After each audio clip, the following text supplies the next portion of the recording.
Federal Reserve cuts rates, and we're in the countdown to the end of the year. Let's talk about it on the weekly update.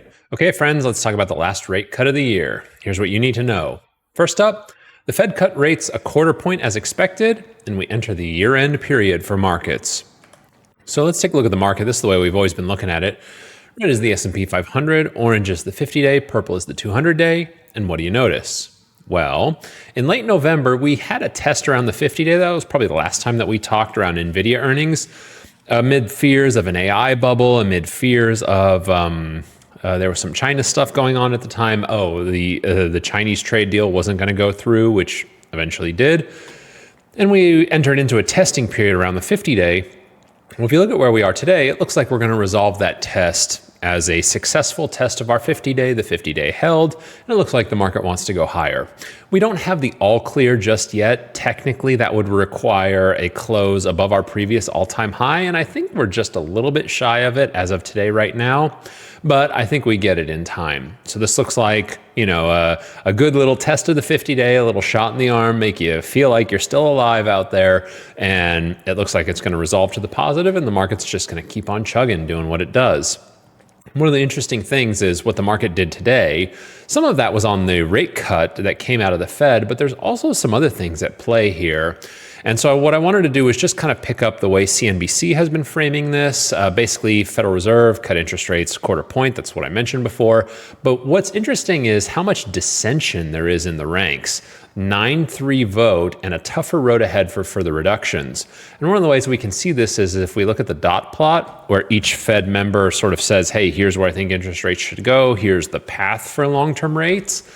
Just one more reduction in 2026 and one more reduction in 2027 amid considerable disagreement about where rates should head. I think this is correct, though. I mean, I would be saying, hey, the data is bad and mixed, but we don't have the data anymore. So I think it's okay that there's considerable disagreement right now. But I think it's also true to the story and what's happening right now. The economy is in this interesting phase where we have rising unemployment, where inflation seems to be abating, but there's also a lot of really pro-growth stuff coming out of the markets through the wealth effect. There's just a lot of cross currents right now. I don't know how anyone can have a high degree of confidence about what to do next year or even the year following.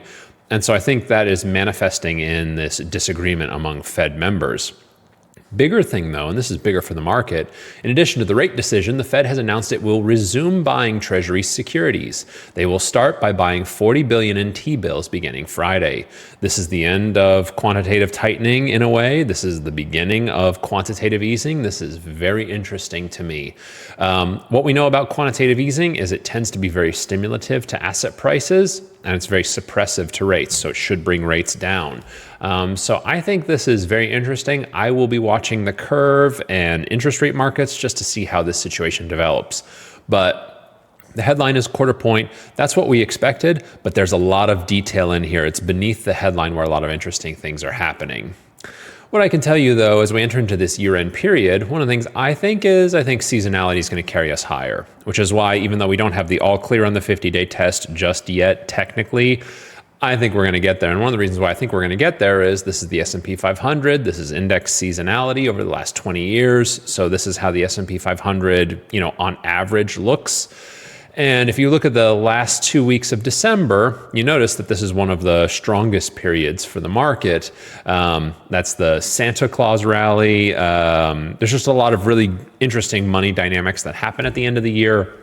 There's a lot of holidays where the market is closed, and all of these things generally conspire to create a little lift at the end of the year. And that's why I'm not too worried about our 50-day test. I think it resolves to the positive, and I think it was good to have a 50-day test when we did. Speculation was running rampant, and now some of that is on the back foot, which is always healthy for markets. So what does it all mean? Last rate cut of the year? Well, as expected, the Federal Reserve cut rates a quarter point. There was considerable disagreement among Fed members about the path of rates from here, and I think the most interesting story that's going to be developing as we get into next year is going to be about this quantitative easing that's taking place now. The market is currently healing from its recent 50-day simple moving average test, and everything looks good to me on that front. Green light go, very positive developments here. And I would say that seasonality is going to keep us buoyant into year end. So there you go. We're almost closing it out for 2025, and we'll start looking ahead towards 2026, and I'll see you next week for the news review. Take care. Okay, friends, that was the video. Hope you liked it. If you found it informative, good, entertaining, I'd love if you could scroll down here beneath the video and give me a like there. It helps us out with the algorithm. And then if you want to be notified first of anything new that we upload to the channel, if you come over here, click subscribe, you'll be the first to know as soon as we upload anything. Appreciate it. See you soon.